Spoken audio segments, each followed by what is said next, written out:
திமுகவுடைய அரசு தொடர வேண்டி இன்று 40வது வருஷத்தில் வடசென்னை கிழக்கு மாவட்டம் ஆர்கே நகர் தொகுதி நம்முடைய மகளிரணி மாவட்ட செயலாளர் அருமை சகோதரி நாகரத்னம் ரவிராஜன் அவருடைய சீரிய ஏற்பாட்டில் கழக மூத்த முன்னோடிகளின் மேற்பார்வையில் இன்று சிறப்பான முறையில் இந்த அன்னதானம் நடைபெற்றது.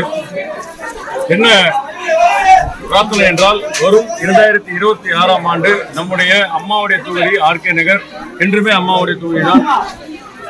ஆர்கே நகரில் மக்கள் நலன் பெற வேண்டும், இந்த கொடுங்கோல் ஆட்சி அகற்ற வேண்டும். விடியா திமுக பொய்யான வாக்குறுதிகளை மக்களிடம் கொடுத்த நிலையில் மக்கள் கடும் அவதிக்கு உள்ளாகியிருக்கிறார்கள். அதன் அடிப்படையில் இன்று ஊர் மக்கள் எல்லாம் கூடி சிறப்பான பிரார்த்தனையை மேற்கொண்டு 26இல் எடப்பாடியார் அவர்கள் தலைமையில் அம்மாவுடைய அரசு அமைய வேண்டும் என்று எல்லோரும் கூடி பிரார்த்தித்துள்ளோம். கண்டிப்பாக நிறைவேறும். செய்திகளை உடனுக்குடன் தெரிந்து கொள்ள நமது அம்மா இணையதள தொலைக்காட்சியை சப்ஸ்கிரைப் செய்து அருகில் உள்ள பெல் ஐகான்